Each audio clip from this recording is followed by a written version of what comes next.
Warning: host's life value remains for 10 minutes. Please immediately consume 100,000 yuan for your brother Lin Hao, or the system will initiate termination.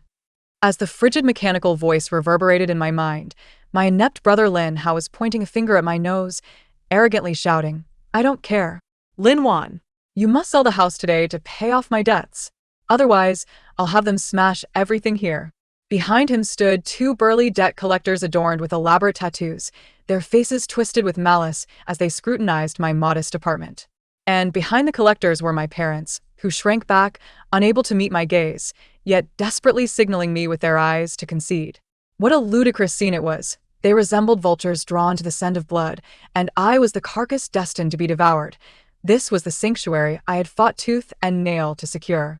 After 5 years post-graduation, I toiled at 3 jobs daily, subsisting on the most inexpensive instant meals, scrimping every last copper coin until I finally managed to scrape together the down payment and escape that suffocating household. Here, I breathed the only air of freedom. Now, they sought to obliterate it, all for the sake of my hopelessly inept brother. Lin Hao, a 22-year-old vagabond, possesses but a singular skill: soliciting money from others. His only passion lies in gambling. Since he turned 18, I have been relentlessly repaying his debts, which have escalated from mere thousands to tens of thousands, and now he audaciously demands 500,000. 8 minutes of life remaining. The system's countdown resonates like a death knell, echoing in my ears with each tick. Ignoring the warnings in my mind, I cast my gaze solely upon my parents. Dad. Mom. My voice trembles with hoarseness. Is this truly what you mean? My mother evades my stare, her eyes averted as she fiddles with the hem of her garment, mumbling incoherently, "Wanwans, he's your only brother. As his sister, please help him. This is the last time." Again with the last time. Meanwhile, my father turns his head away in silence, his stance unmistakably clear. At that moment, my heart shattered entirely. The final vestiges of familial hope crumbled to dust. Fine. I utter a single word softly. A triumphant grin spreads across Lin Hao's face, mistaking my acquiescence for compliance. "You're wise. Hurry, call the agent now."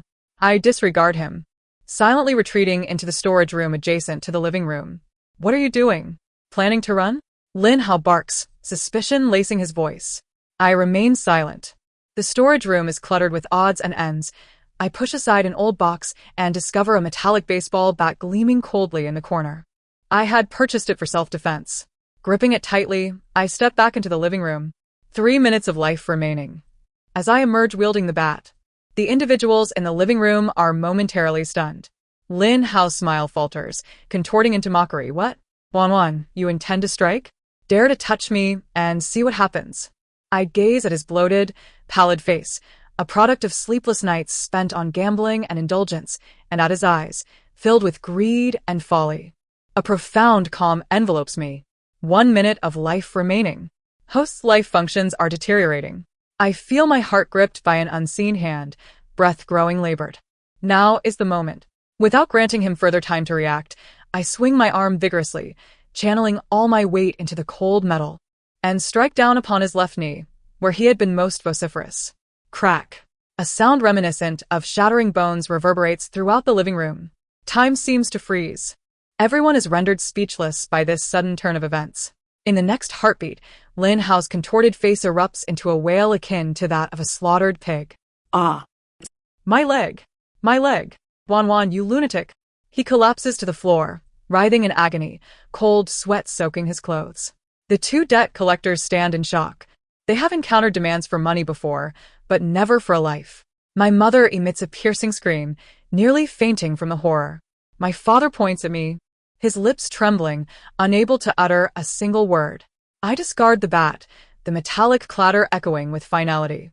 I retrieve my phone, ignoring their reactions, and calmly dial the emergency services. "Hello, this is Building A, Unit 701 in Xingfuli Community. My brother has a broken leg. The situation is critical." I pause, observing Lin Hao still howling on the ground, and in a voice that brooks no dissent, I add, "I request the most expensive treatment at St. Hart Private Hospital in the city, with the best foreign orthopedic specialist and a top-tier VIP single room. Money is no object. Ensure the finest medicine and the best service. Upon hanging up, the system alert in my mind finally shifts, detecting substantial medical expenditure for Lin Hao. Confirmation in progress. Ding. Task of spending 100,000 yuan completed. Host's vital signs restored to normal. I exhale deeply, feeling a resurgence of life. I approach Lin Hao, who is still convulsing on the floor, crouching down to meet his gaze filled with resentment and fear, and whisper in a tone only we can hear, "The system compels me to spend money on you. If I do not, I shall perish." You see, medical expenses are also consumption. From this day forth, every penny you spend on food, clothing, shelter, and transportation will bear my label. If you wish to survive, lie still and allow your leg to heal. We will discuss how to utilize the remaining 400,000 later. 2. When the ambulance arrived with a shrill wail, my parents, as if awakening from a dream, finally erupted. Wan. Have you lost your mind? You're going to kill your brother. My mother lunged at me, attempting to tear at my hair, but I sidestepped her with a swift motion.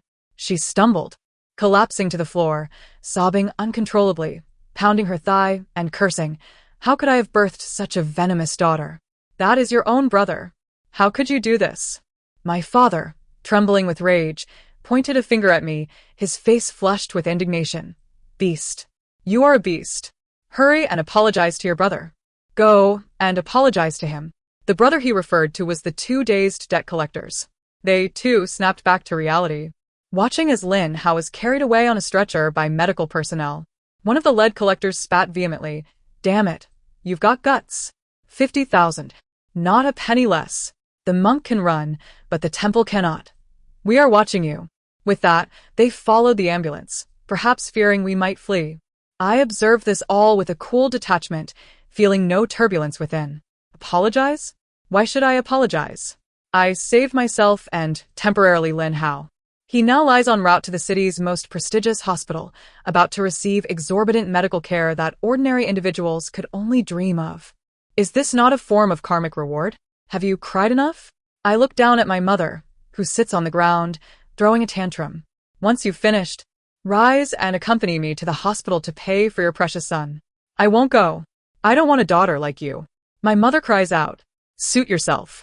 I shrug, taking my wallet and keys. But I must remind you, the deposit at St. Heart Hospital is 200,000. If you don't go, Lin Hao might find himself thrown out of his hospital bed tonight. With that, I no longer heed them and stride out the door. I know they will follow. For the sake of their precious son, they would do anything. Indeed, as I reached the ground floor, they stumbled after me, my mother's face still streaked with tears, her gaze fixed on me as if I were a mortal enemy. St. Heart Hospital lives up to its reputation as the city's premier private medical facility, with an ambience rivaling that of a five-star hotel. The scent of antiseptic is absent, replaced by a subtle fragrance. The nurses, all wearing smiles, speak softly. Lin Hao was rushed directly into the emergency operating room. I was informed that the lead surgeon was Professor Hans, a distinguished orthopedic expert from Germany. The fee for his services alone starts in the six figures. I was thoroughly satisfied. At the billing counter, I emotionlessly swiped my card for the 200,000 deposit. Watching the POS machine churn out a lengthy receipt, I felt as though I was not merely spending money, but purchasing a life. My parents trailed behind me, eyes wide as they witnessed me effortlessly part with 200,000, their expressions a blend of shock, anguish, and above all, greed. Wanwans, where did you acquire such a sum? My mother inquired cautiously, inching closer to me. Previously, I had been perceived as a mere pauper, barely scraping by to meet mortgage payments. What concern is it of yours? I shot her a cold glance. Her complexion turned a shade of deep crimson, yet faced with the black card in my hand, she ultimately refrained from protesting. The surgery lasted 3 hours. When Lin Hao emerged, his left leg encased in thick plaster, suspended in midair, he was still under anesthesia, slumbering like a dead pig. He was assigned to a luxurious VIP room on the top floor, a single-occupancy suite complete with a parlor and a private bathroom, offering the most breathtaking river view the city had to offer. The daily cost of the room alone was a 4-digit figure. I accompanied the nurse to ensure everything was in order, and without hesitation, I arranged for 2 top-tier 24-hour caregivers, one for the day shift and another for the night. The head nurse smiled as she assured me that both caregivers were seasoned professionals who would attend to Mr. Lin Hao with meticulous care, encompassing his diet, daily activities, bodily functions, and preventing any attempts at escape. I nodded, approaching the most robust-looking caregiver, extracting 2,000 yuan in cash from my wallet, and handing it to him. "Sir, please bear with me," I murmured. "Aside from the doctors and nurses, anyone, including my parents, who wishes to see him privately or take him away must first contact me. All his requests, whether it be for food or to use his phone, require my approval. If he misbehaves or refuses to cooperate, do not hesitate to restrain him. I will take full responsibility for any consequences." The caregiver appeared momentarily stunned before discreetly accepting the money and signaling an acknowledgement with an OK gesture. Having completed this arrangement, I turned to face my parents, who were already wide-eyed in disbelief. "Rest assured, he won't die," I stated, as if discussing an unrelated matter. You may go now. Lin Wan, what do you mean by this? "You are imprisoning your brother." My father finally could no longer contain his outrage, shouting at me. "Imprisoning?" I chuckled softly. "Father, take a good look. This is the finest ward in the city, staffed with the most professional caregivers. Here, he will receive care fit for a monarch. I am saving him, as well as educating him." I continued. "From this day forth, I will cover all of Lin Hao's expenses. However, if he wishes to spend even a single cent, it must first receive my approval. Should you wish to visit, you are welcome. But if you intend to orchestrate any schemes or incite him to act against me, do not blame me if I take measures that involve seizing your pensions as well." My words pierced their hearts like icy daggers. They looked at me, their eyes brimming with fear and unfamiliarity. They finally realized that their daughter, the Lin Wan who had been subjected to their whims for over 20 years, was no more. She had perished this very morning beneath the swing of a baseball bat. Lin Hao awoke the following noon. When I arrived at the hospital, he was lying in bed, berating the day shift caregiver. "My phone." Give me my phone. "I want to make a call." "Mr. Lin, I apologize, but Miss Lin has instructed that you require rest and cannot use electronic devices," the caregiver replied, his expression as impassive as a wall. "I command you to bring it to me. How dare you, a mere servant, dictate to me?" Lin Hao struggled to sit up, but the movement aggravated his injury, causing him to grimace in pain. "Try cursing again," I said as I stepped through the door, my gaze icy. Upon seeing me, Lin Hao was momentarily taken aback, but his resentment and fury erupted like a volcano. Lin Wan, "You vile creature! You dare break my leg! I will kill you! I will report you to the police!" he bellowed, his face contorted with rage. report me?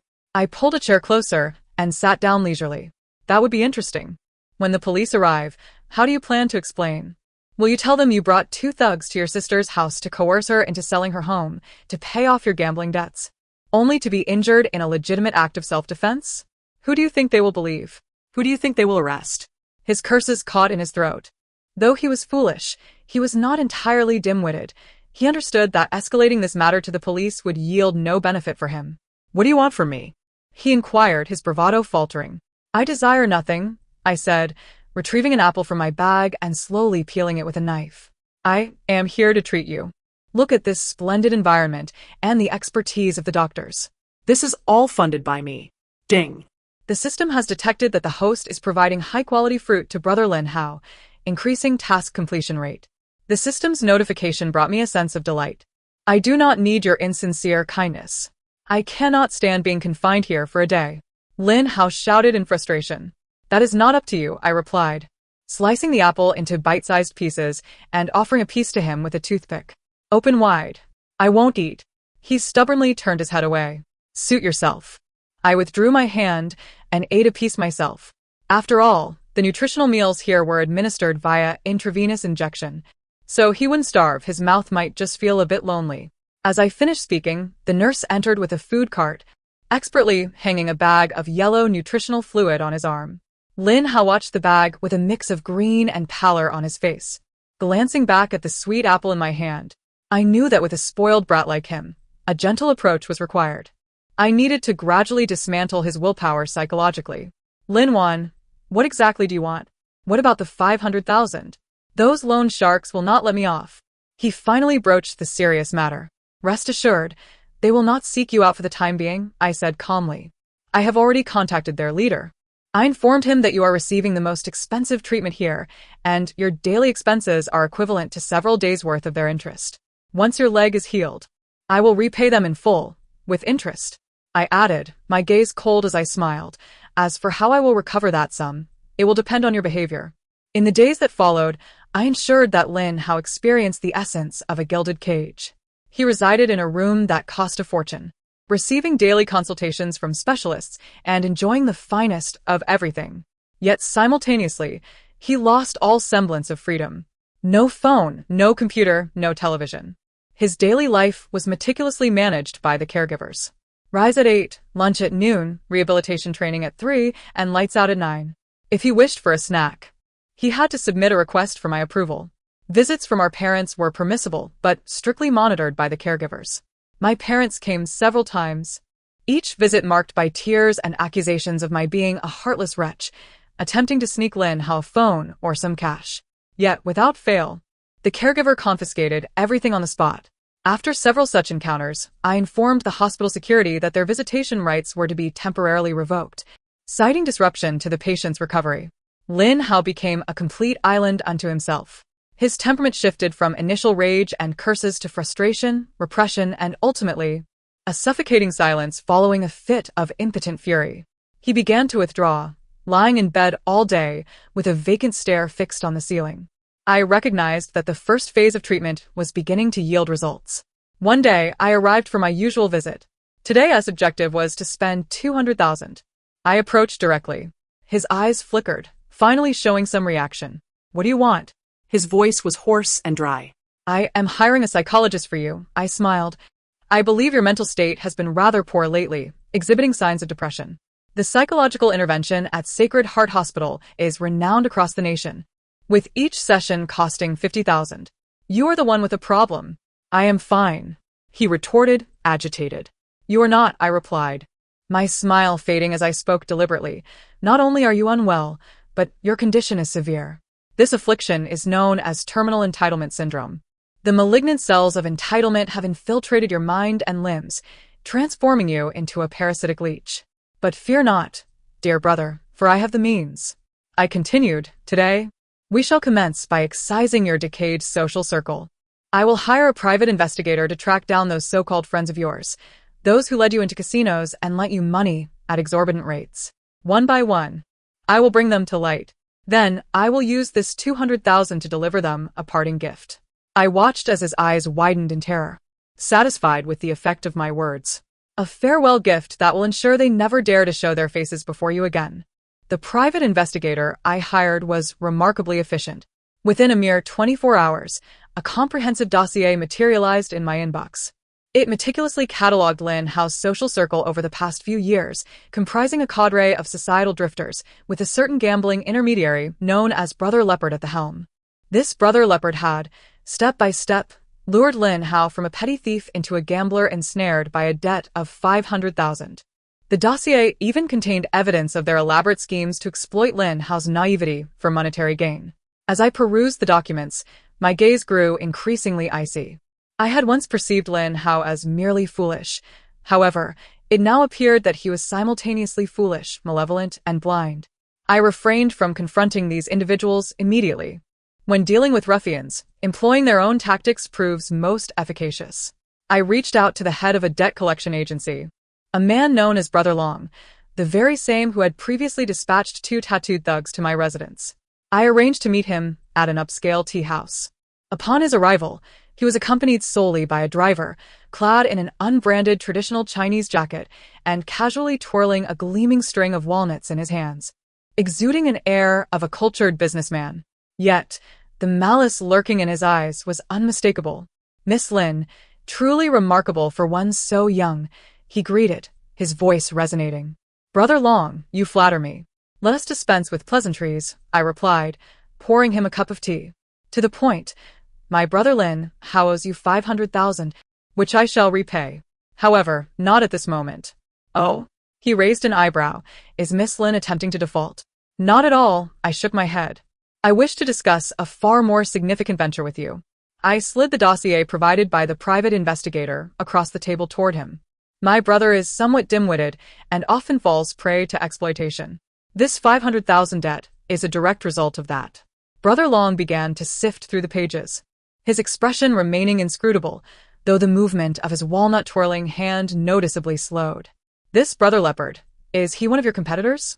I inquired. Not at all, Brother Long replied, dismissively setting the dossier aside. We are a licensed financial firm. They are merely inconsequential vermin. Then this will be straightforward. I leaned forward, lowering my voice. I require your assistance in several matters. First, settle my brother's debt of 500,000, of course, in your customary manner. His eyes brightened momentarily. Secondly, I continued, I need you to educate the individuals listed, particularly Brother Leopard. I wish for them to maintain a considerable distance from my brother, preferably as far as possible. Lastly, and most crucially, I locked eyes with him, articulating each word with precision. I need you to take my brother under your wing. From now on, he will be your charge. I shall remit a monthly stipend of 50,000 for his upkeep. Brother Long was utterly taken aback. His walnut-twirling hand halted midair. Throughout his years, he had encountered those who sold their offspring. But this was the first time he had met a sister willing to pay to cast her own brother into the jaws of a wolf. What do you mean by that, Miss Lin? He asked, uncertainty creeping into his voice. The meaning is quite simple. I reclined against my chair. My brother is beyond redemption. I neither wish to manage him, nor can I. Yet, as a dutiful child, he deserves a path forward. I believe that aligning with you offers him a promising future. With your extensive operations, you must be in need of a lackey to fetch tea and tidy up. No? Though he may be dim, his legs remain spry. Oh. And once he recovers from his injury, 50,000 a month. Use it as you see fit. You may provide him a salary, secure insurance for him, or ensure he is well fed. I have but one stipulation. He must live and comprehend the essence of true discipline. The tea room fell into an extended silence, punctuated only by the rhythmic ticking of the wall clock. Brother Long scrutinized me as if seeking a hint of jest upon my visage. Yet I offered none. My countenance was as placid as still water. At length, he erupted into laughter. Ha ha ha. How intriguing. Truly fascinating. He thumped his thigh. Miss Lin, I am most grateful for your acquaintance. This matter shall be resolved. The debt of 500,000 will be waived. I assure you within 3 days. Brother Leopard will vanish from this city. As for your brother, he mused, his eyes glinting with excitement, rest assured, I am in need of a protégé. I shall cultivate him diligently. I understood precisely what his notion of cultivation entailed. But what of it? This was the path Lin Hao had chosen for himself. I was merely facilitating his journey by finding him a more skilled mentor. Beep. Detection of long-term investment in the future development of host's brother Lin Hao confirmed. Consumption acknowledged. Task complete. Host's life value limit increased by 10. As I exited the tea house, darkness had enveloped the city. The neon lights blurred into a kaleidoscope of colors before my eyes. I retrieved my phone and dialed my father's number. Lin Wan, you remember how to call back? How is your brother? When will you release him? The moment the call connected, a barrage of questions ensued. He cannot come back, I replied coolly. What do you mean? I found him a new home. I recounted a simplified version of events to my parents. I explained that to settle Lin Hao's debts, I had collateralized him with an influential figure in the underworld. Henceforth, Lin Hao would work for this individual, and I would remit a monthly sum for his sustenance. On the other end of the line, my parents unleashed a torrent of frenzied shouts and curses, their voices tinged with disbelief. They condemned me for being heartless and accused me of pushing my own brother into the abyss. I refrained from arguing or hanging up, listening in silence until their voices grew hoarse from indignation. Only then did I speak. Are you finished berating me? If so, allow me a moment to speak. First, this path was chosen by him. Had it not been for your incessant coddling over the years, had it not been for his insatiable demands, he would not have arrived at this juncture. You are the true architects of his downfall. Secondly, the 50,000 I expend monthly for his maintenance is not to afford him luxury. It is to instill discipline and reform him. What Brother Long represents is a treacherous gray area. For a worthless individual like Lin Hao, every moment spent there is torment. This I assure you. is the life sentence I am granting him. Lastly, and most crucially, my voice turned frigid. If you wish to see him again, if you desire him to remain alive, you must remain silent. Do not contact the authorities or stir trouble with Brother Long otherwise. I cannot guarantee that he will not meet with a fatal accident. With that, I ended the call. I recognized the cruelty of my words. However, to manage my oblivious parents, threatening their most treasured son's life proved the most effective strategy. From that moment on, my world grew tranquil. My parents ceased all attempts to contact me. Lin Hao vanished from St. Heart Hospital as if he had never existed. Occasionally, I would receive updates from Brother Long regarding Lin Hao's condition. Miss Lin, your brother accidentally damaged a customer's rearview mirror while washing a car today. I had him clean every restroom in the vehicle as punishment. Miss Lin, your brother attempted to escape. I had to intervene most forcefully. Medical expenses have been deducted from that 500,000. Miss Lin, your brother has been quite obedient recently, learning to serve the older brothers with cigarettes and tea. He is making progress. Each time, I responded with a calm acknowledgement. I never once visited him. I had no desire to know what he looked like anymore. In my heart, the brother named Lin Hao had perished. What remained was merely a human pet, financed for the sake of fulfilling my system's tasks.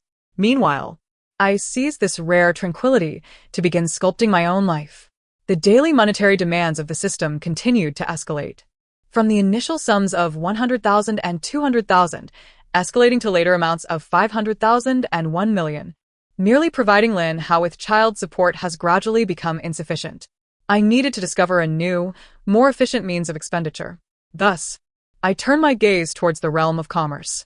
The directive to spend on my brother Lin Hao harbored numerous exploitable loopholes. Who decrees that expenditure must solely translate to unadulterated outlay. I established a company, with Lin Hao's name as the legal representative. All shares of the company were registered under his name. The startup capital was entirely injected by me, while I served as the sole executive director, wielding 100% decision-making power. The company's inaugural venture was an acquisition. I procured a nearly bankrupt live streaming platform, subsequently funneling vast sums of money into it under Lin Hao's name. I offered exorbitant signing bonuses to lure the top gaming streamers, organized esports tournaments with prizes reaching tens of millions, and secured the rights to countless popular films and television series, which I then streamed for free on the platform. Within a mere 3 months, this once moribund live streaming platform experienced a meteoric rise, transforming into a dark horse of the industry. Daily billions flowed from my accounts, morphing into the platform's traffic and data. In the system's assessment, all of this was categorized as investments in Lin Hao's enterprise. Each time I beheld the astronomical figures of expenditures in the company account, the system's cold notification echoed in my mind. Ding! Spent 5 million for brother Lin Hao. Task completed. Ding. Spent 10 million for brother Lin Hao. Task completed. Leveraging this loophole, I not only effortlessly accomplished the system's tasks but also unexpectedly constructed my own commercial empire.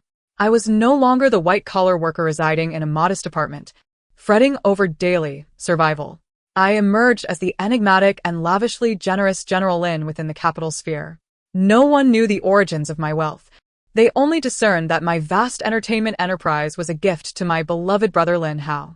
The name Lin Hao transformed into a legend within the circle, as everyone believed he was a super-wealthy second-generation heir, spoiled by an adoring sister, shrouded in mystery. Only I understood that at this moment, he might be in some dimly lit basement, gnawing on moldy buns, contemplating how best to curry favor with his new elder brother. Life continued in this unremarkable manner. Under my stewardship, the vast entertainment enterprise expanded exponentially, diversifying from a singular live streaming platform into numerous fields such as film investment, artist management, and game development. My daily routine involved sitting in my office on the top floor of a downtown skyscraper, pondering how to expend the system-designated astronomical sums. Should I acquire a film company or sign a few rising stars? It was a peculiar sensation. Although I was ostensibly working for the system, I embodied the persona of a domineering CEO. At times, I even experienced an illusion, as though that frigid system were my true employer, and Lin Hao merely a pawn dispatched to monitor my actions. One day, my secretary knocked and entered, presenting me with a document. General Lin, This is a film project that the company plans to invest in next month. Please take a look. I accepted it and casually flipped through the pages. It was a low-budget art film, with both the director and actors being newcomers, and the script appeared rather unremarkable. Why would such a project be submitted to me? I furrowed my brow. Given the current scale of vast entertainment, we were investing in major commercial productions. It was recommended by your parents, the secretary stated hesitantly.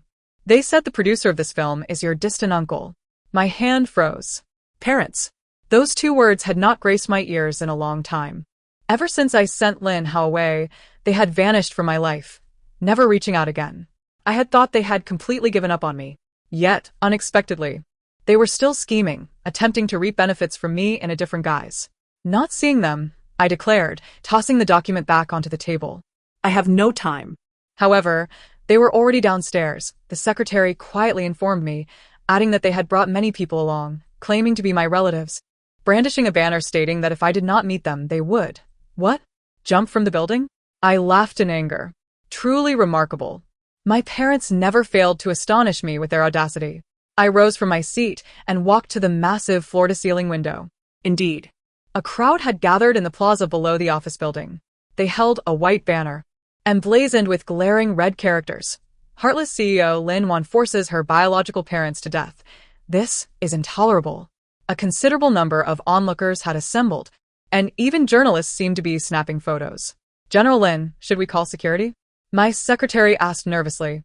No need, I replied, turning back with a calm demeanor. Let them come up. Bring them to conference room 3. I am intrigued to see what new tricks they might have up their sleeves. 10 minutes later, I found myself in conference room 3, facing my overwhelming entourage of relatives. Leading them were, of course, my parents. They appeared older and more haggard, yet the greed and scheming in their eyes remained undiminished.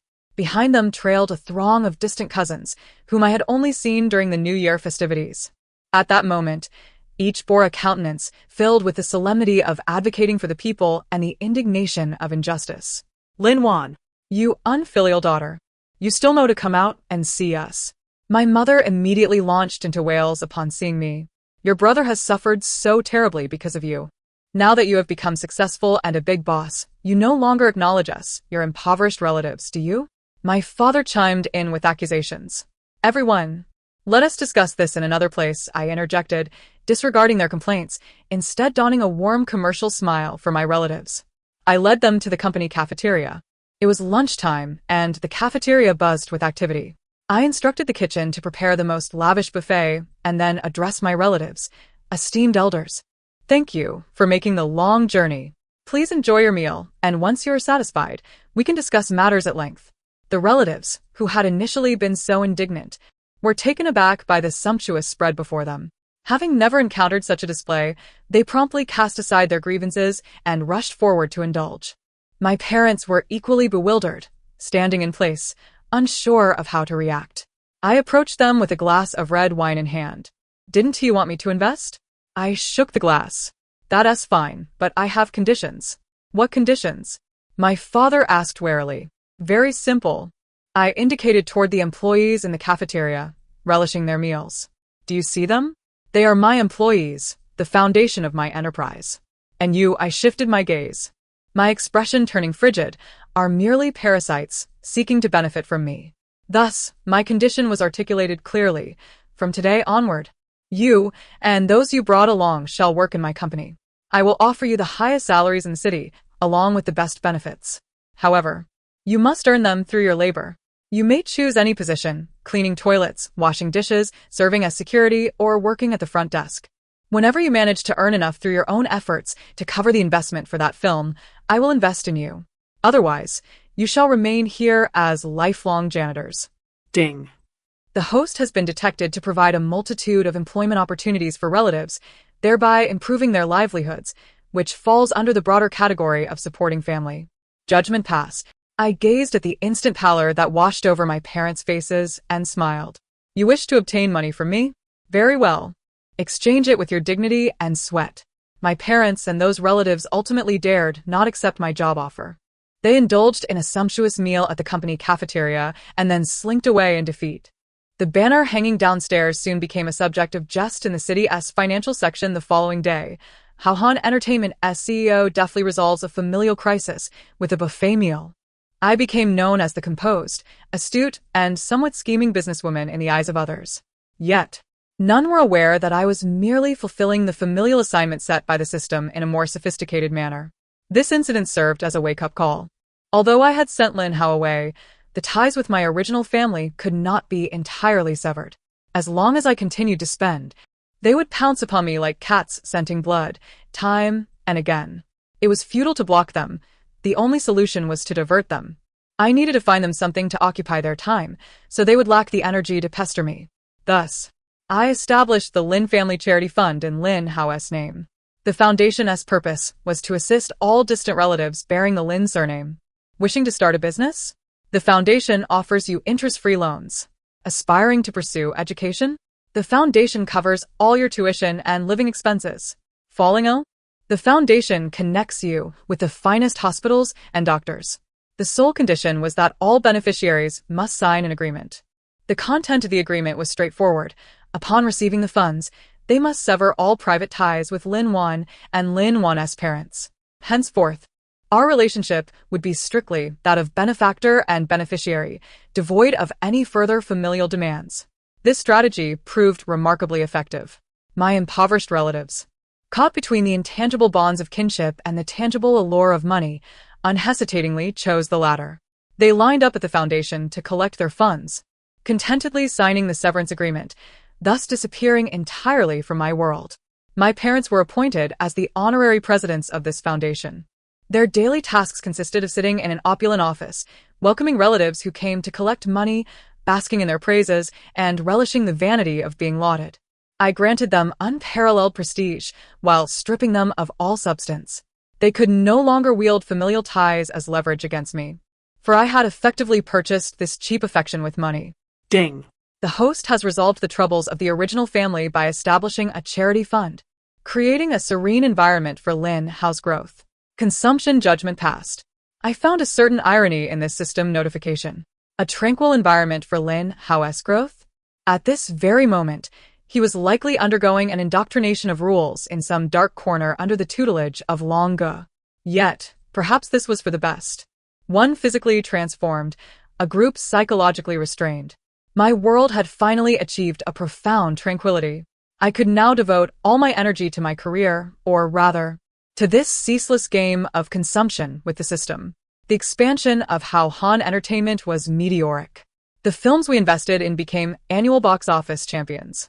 The artists we signed ascended to the status of top-tier celebrities. The games we developed captivated audiences worldwide. Lin Hao's name became an undeniable commercial symbol of the era. Everyone proclaimed him a favored child of fortune. Meanwhile, I, Lin Wan, stood as the most enigmatic and powerful strategist behind him. I gradually acclimated to this life. Each day, I awoke in a vast office, gazing out of the expansive floor-to-ceiling windows at the city sprawled below like a colossal steel beast. My schedule was meticulously organized by my secretary down to the minute. I met with elite figures from various industries, negotiating investment projects worth hundreds of millions. The distance between my current self and the person who once toiled for a down payment grew ever wider. So much so that at times, when I looked in the mirror, the woman staring back at me felt like a stranger. Adorned in bespoke suits, with a meticulously crafted visage. Her eyes lacked the youthful innocence and trepidation of yesteryear, replaced instead by composure, decisiveness, and a subtle hint of weariness. I realized I was being transformed into another kind of being by this monetary game.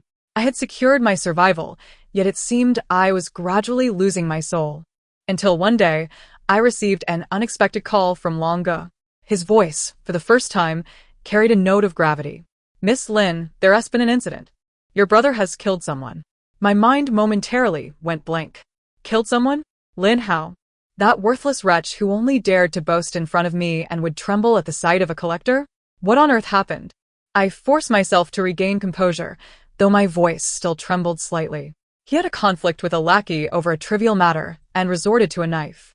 Long Ge's tone was somber. The other party did not survive. Where is he? He has been detained by me. The matter is also under wraps. No one outside is aware. Longo paused. However, Miss Lin, this situation is somewhat troublesome. The deceased's family has connections. I understood. Longo implied that money might not suffice to smooth this over. What do you want? I inquired directly. There was a moment of silence on the other end. Miss Lin, your brother has been with me for almost 2 years. To be honest, he is a hopeless case. I've exhausted all means but cannot instill any discipline in him. At his core, he is a coward, bullying the weak and fearing the strong. And even when he gains an advantage, he plays the innocent. This murder was not due to any audacity on his part. I reviewed the surveillance. It was the other party who first brandished a knife to intimidate him, and he panicked, thrusting the knife blindly, ultimately striking a vital point. I knew you intended for him to face some hardships by leaving him with me, but this hardship may now lead to a death sentence. My heart sank. The system had tasked me with consuming for Lin Hao. If Lin Hao were to die, would this mission conclude? Would I be free? This thought, like a dark seed, instantaneously took root and flourished within me. Yet immediately after, the system's voice doused me with cold water. Warning! Life signs of the system-bound target Lin Hao are in jeopardy. Should the bound target perish, the system will automatically deem the host's mission a failure, resulting in obliteration. Emergency mission issued. Save Lin Hao. Mission requirements. Utilize all resources within 1 month to ensure Lin Hao is free from all legal sanctions and life-threatening dangers. Mission rewards. System malactivation. Mission failure. Obliteration. I leaned back in my chair, closing my eyes. Just as I suspected, Lin Hao and I were tethered together like grasshoppers on the same string. If he died, I would also perish. Longa, I picked up the phone again, my voice restored to calm. I will handle this matter. You need not do anything. Just ensure that Lin Hao remains safe for the next month. You want to protect him? Longa's tone was laced with surprise. I have no choice. After hanging up, I fell into contemplation. This situation was indeed quite precarious. The law was the foundational operating principle of society, and now I was about to challenge it. This has transcended the mere act of spending money. It demands resources, connections, and power, elements I have deliberately shunned over the past 2 years, aside from financial matters. I have always perceived myself as an outsider, a mere puppeteer in this grand game. I observe the world with a detached gaze, leveraging wealth to manipulate and transform it, yet I refrain from immersing myself deeply within its murky depths. However, I now find myself compelled to plunge into this most sordid quagmire. I open my computer and summon the file of the deceased. Zhang Wei, aged 25, a distant relative of a third-rate family. This family wields some influence in the city's gray areas.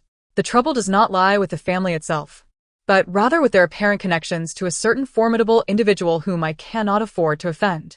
My gaze settled upon the last page of the dossier.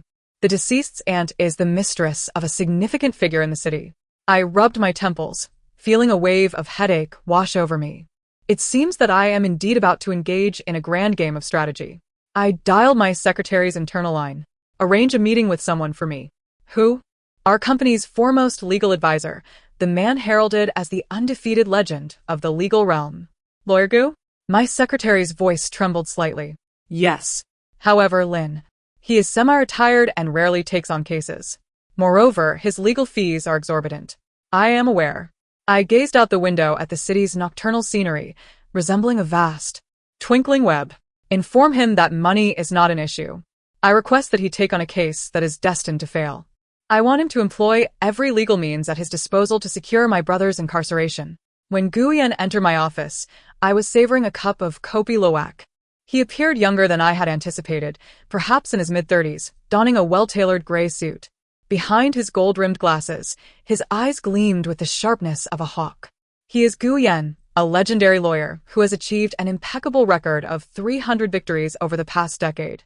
The cases he handles are either of the affluent or the infamous, starkly defined in black and white. It is said he can resurrect the deceased and transform ironclad cases into enigmas. President Lin, he extended his hand politely, his voice as calm and restrained as his demeanor. I shook his hand and gestured for him to take a seat. Lawyer Gu, my secretary has briefed you on my situation. Indeed. He nodded. I have reviewed the case file. Passionate homicide, with irrefutable evidence. The opposing party's family is adamant, demanding the death penalty. To be frank, There is little room for maneuvering in this case. I do not seek his exoneration, I replied. Guyen raised an eyebrow slightly. Then I failed to comprehend the purpose of President Lin's summons. I require you to defend him. I met his gaze, articulating each word deliberately.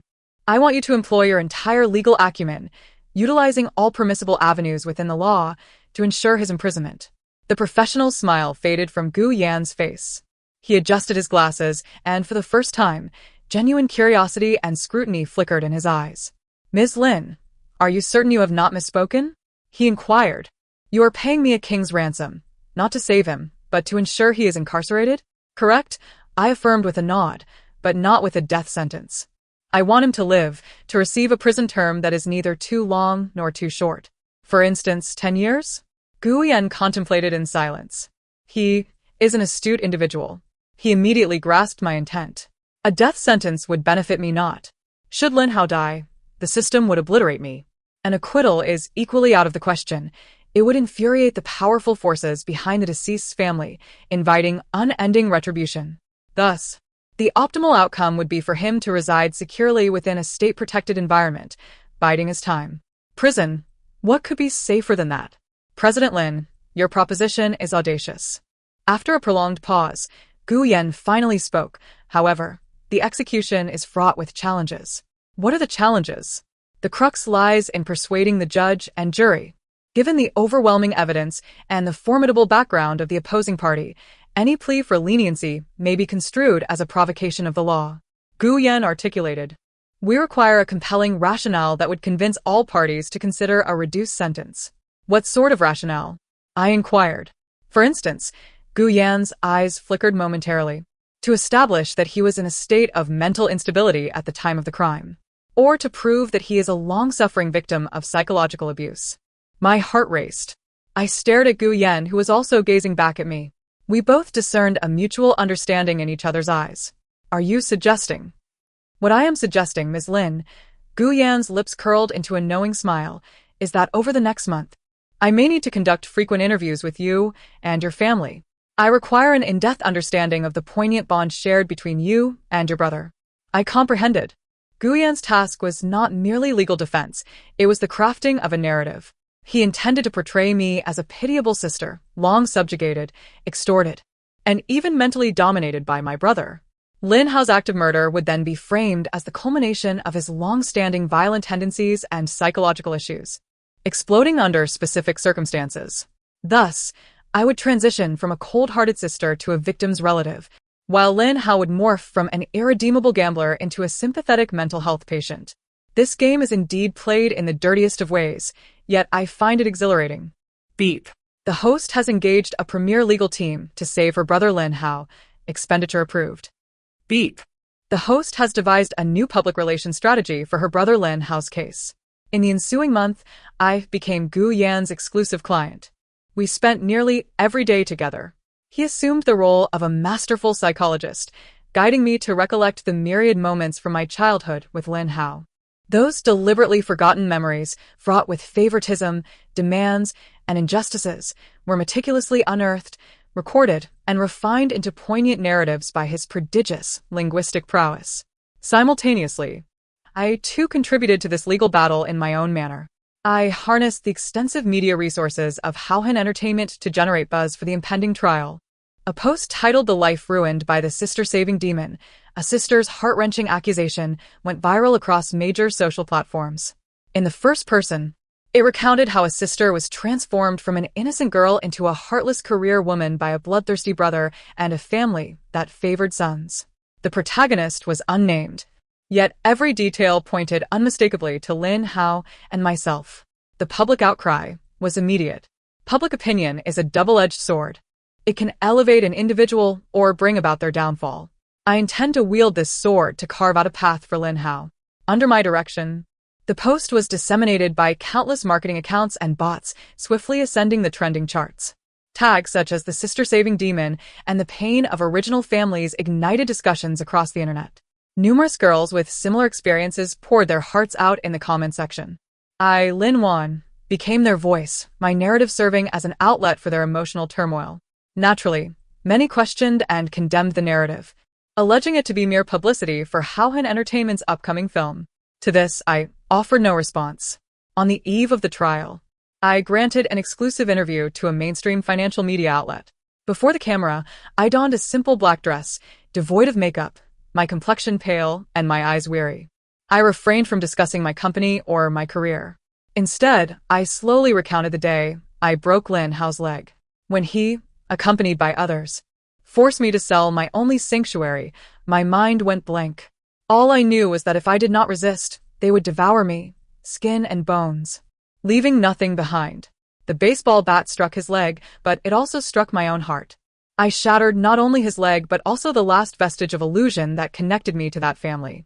My voice remained calm, yet the camera lingered on my eyes for a full 10 seconds. Within them lay no hatred, no resentment, only a desolate, hopeless wasteland. This interview footage became the final straw that broke the camel's back. The entire internet fell silent. Those who had doubted and vilified me closed their mouths, for they saw the truth in my eyes, a truth more heart-wrenching than any anguished outcry. The trial proceeded as scheduled. The courtroom was packed, filled with media, the public, and the deceased's family. As a representative of the victim's family, I too occupied a seat in the audience. When Lin Hao was brought in, I scarcely recognized him. He had grown thin and dark, clad in prison garb, his hair shorn to a buzz cut. The arrogance and malice that once characterized his gaze had vanished, replaced by numbness and fear. Upon meeting my eyes, he instinctively recoiled. I understood that Brother Long's mentorship had proven effective. Gu Yan's defense was nothing short of a textbook performance. He did not dwell on the case's particulars but focused instead on Lin Hao's upbringing and mental state. He summoned my parents, the tragic architects of this ordeal, to the stand. Under Gu Yan's incisive questioning, their antiquated belief that sons were paramount and daughters mere weeds was stripped bare, exposed for all to see. Their flustered and incoherent responses elicited waves of laughter and disdain from the audience. Subsequently, Gu Yan presented a lengthy psychological evaluation report compiled by a team of top-tier experts. Regarding Lin Hao, the report concluded that Lin Hao existed in a state of conflicting emotions, a pampered man-child juxtaposed with an unfulfilled aggressor. He lacked basic empathy and moral boundaries, exhibiting strong antisocial tendencies. This act of homicide was a culmination of his long-repressed violent impulses, exploding under specific provocation. In a profoundly moving closing statement, Gu Yan addressed the judges and jurors. Today, standing before you is not a remorseless murderer, but a tragic product of a distorted family upbringing and societal injustices. It was not merely the knife in Lin Hao's hand that killed Mr. Zhang Wei, but the invisible hand that indulged and coddled him, ultimately pushing him into the abyss. The law may adjudicate one's crimes, but it cannot judge the tragedies of an era. I implore the court to not only impose the appropriate punishment, but also to grant him an opportunity for redemption and a chance to re-examine this world. The courtroom fell into a profound silence. Even the vengeful gazes of the deceased's family wavered. I watched Gu Yan at the defense table, eloquently speaking as if enveloped in divine light, yet I felt no relief. I knew we had won, but I also recognized the ignoble nature of our victory. We had shackled public opinion with a meticulously woven lie, manipulating the very fabric of justice. Ultimately, the verdict was rendered. Lin Hao was sentenced to 15 years of imprisonment for the crime of intentional injury resulting in death, a number neither long nor short. Ding. Urgent mission. Save Lin Hao completed. Reward distribution in progress. Systems store opened. As I exited the courthouse, the sunlight was blinding. Gu Yan approached me. Mr. Lin, it has been a pleasure collaborating. Should you require anything in the future, do not hesitate to reach out. He handed me a business card, which I accepted without glancing at. Mr. Gu, I inquired, do you believe in retribution? He paused momentarily, then smiled. Mr. Lin, I only believe in the law. With that, he turned and entered a sleek black Bentley, vanishing into the flow of traffic. Watching his retreating figure, I suddenly felt that the most terrifying aspect of this world was not the cold system or Lin Hao's ignorant malevolence, but rather the elite malice embodied by Gu Yan, who could manipulate the dichotomy of right and wrong with ease. And I was slowly transforming into a person not unlike him. After Lin Hao was incarcerated, my life returned to a semblance of tranquility. Yet, my inner turmoil could no longer be quelled. The opening of the system store felt like a portal to a new world, one where everything was attainable through wealth, a virtual marketplace solely mine to explore. Gene Optimization Liquid. Basic enhances physical functions, boosts strength, speed, and endurance. Price: 100 million. Photographic Memory Capsule. Permanently enhances memory. Price: 500 million. Master level skill. Choose one, instantly acquire world-class expertise in painting, piano, or hacking. Price: 1 billion. Gazing at the shimmering products and the long string of zeros behind them, I felt a burgeoning desire for spending that transcended mere task completion. These were the things I truly desired, not merely cleaning up the mess left by a worthless individual. I began to expand my business empire with fervor. I needed vast sums of money and abundance. I not only aimed to fulfill the system's daily expenditure tasks, but I also sought to accumulate points to redeem these coveted items. Howhan Entertainment transformed into an immense, unceasing money-printing machine, and I became its core, a soulless CPU.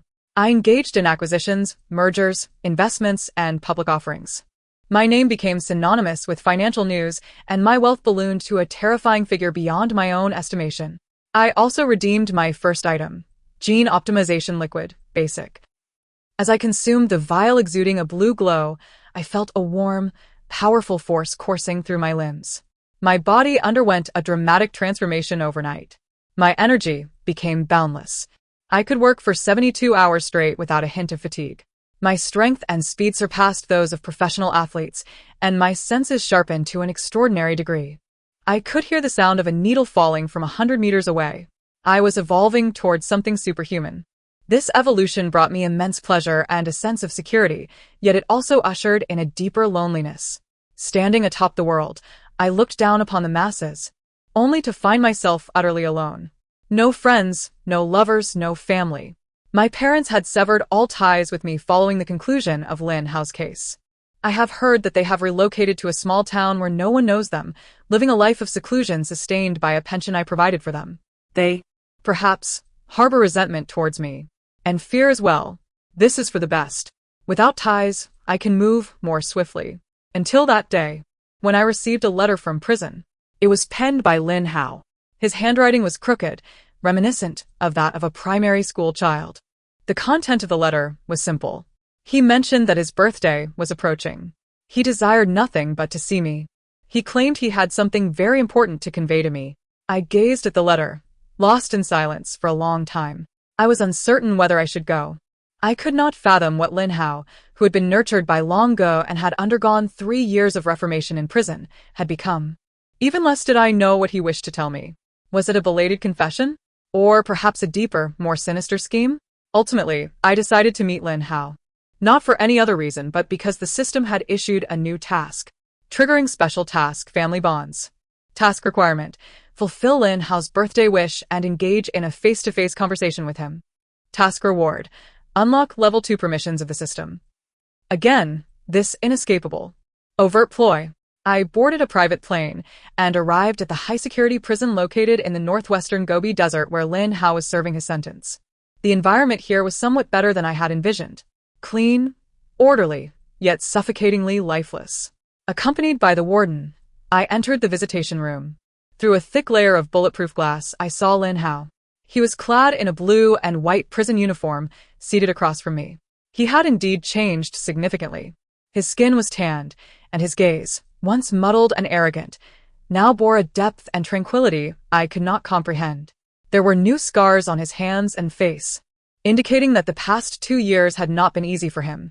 Neither of us initiated conversation. We merely stared at each other through the glass, as if reintroducing ourselves to this stranger bound by our blood. You've come. Ultimately, it was he who shattered the silence. His voice was hoarse, as if he had not spoken in a long while. I have come. Are you well? He inquired. I nodded. And you? I am also well, he replied, forcing a smile that was more painful than a cry. Here, meals are provided and there is supervision. It's quite good. We fell into silence, once more.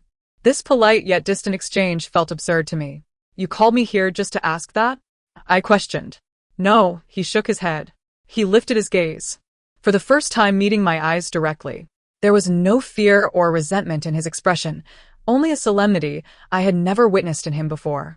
Lin Wan, he articulated carefully, I am sorry. My heart felt as though it had been gently struck by something. In the past, I was in the wrong. I was a bastard. A beast. I should not have treated you that way, nor my parents. During these 2 years here, I have reflected deeply. I remember how, when we were young, you worked 3 months washing dishes at a restaurant just to buy me a game console. I recall the time I got into trouble for injuring a classmate, and you knelt before their parents pleading for their forgiveness. I also remember the day you broke my leg. His eyes glistened with unshed tears.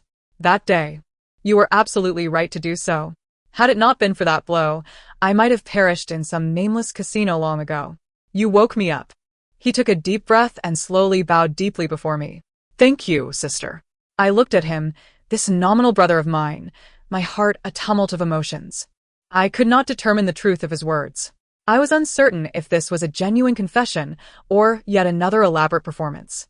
You called me here just to say this? Not entirely. He straightened up, wiping his eyes. I also want to share a secret with you. A secret regarding that system you possess. My pupils dilated sharply. How do you know? My voice turned icy in an instant. The system was my greatest secret. No one else could possibly know. Please do not panic. Lin Hao seemed to anticipate my reaction. He raised his hand to calm me. I do not wish to harm you. I intend to help you. 2 years ago, after I was taken by Long Ji's men, they employed various methods on me. A flicker of fear crossed Lin Hao's gaze. As I was on the brink of death, a voice echoed in my mind. It claimed to be the administrator of the supportive brother system. My mind buzzed. Administrator? What sort of entity is that, akin to a game master? It revealed that the system you possess is merely a subsystem. A testing version designed for experimentation, Lin Hao continued. Experimentation? What kind of experimentation? A human modification experiment. A bitter smile spread across Lin Hao's face. They aim to observe what happens when an ordinary person is endowed with boundless wealth while burdened by an unconditionally demanding parasite. Will they become lost in wealth, descending into depravity? Or will they, like you, uncover loopholes within the rules and manipulate them to transform that burden into their desired form? I was left speechless.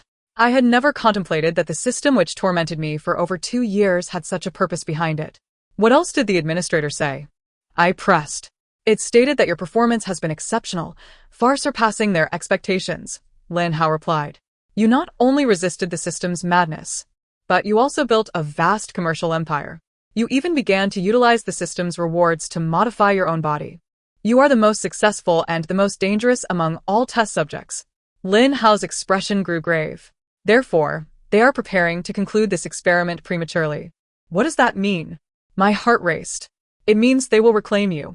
They will issue you an ultimate task that you cannot possibly complete at the peak of your success and pride. Should you fail, they will retract everything they have granted you. Your wealth, your company, your abilities, even your life. And I, Lin Hao gestured to himself, as the only tool in this experiment, will be disposed of once it concludes. I felt a chill run through me. I finally understood. I had thought I was playing a game with the system, only to realize that I myself was a part of the game. A mere lab rat, observed and manipulated by entities of a higher dimension, ready to be discarded at any moment. Why are you telling me all this? I asked Lin Hao. Aren't you afraid of retribution from that administrator?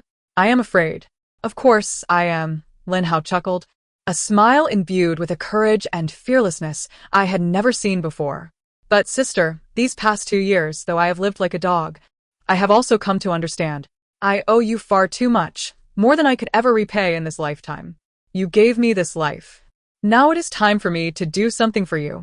The administrator informed me that the final task would be officially issued on my birthday, which is just a week away. It also revealed that there is only one method to break it. What method? I asked eagerly.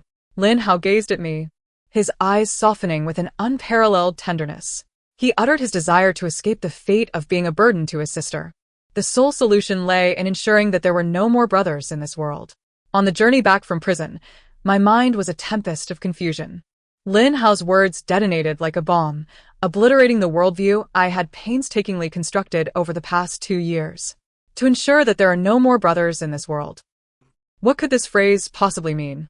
Was it urging me to kill Lin Hao? Yet the system had clearly warned me that his demise would lead to my own erasure. This posed an insurmountable paradox. In the days that followed, I isolated myself in my office, shunning all visitors. I sought to procure items from the system's marketplace that might aid me in confronting the administrator.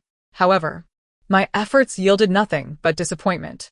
Although the marketplace boasted formidable items, they were merely rewards confined within the established rules. While I was set against the very architect of those rules, time slipped away moment by moment.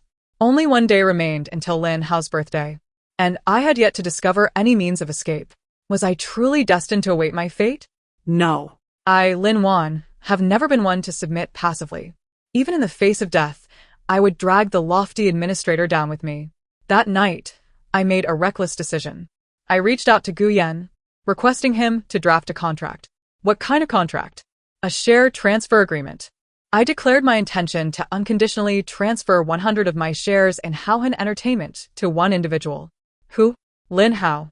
Gu Yan fell silent on the other end of the line. President Lin, have you lost your mind? He finally spoke. Do you have any idea what Haohan Entertainment's current market value is? It's a figure that would astound any nation. I am aware. You would give all of this to him? The brother you personally sent to prison? Yes. Why? There is no reason. I stared out at the starry sky and thought of it as my final birthday gift to him as a sister.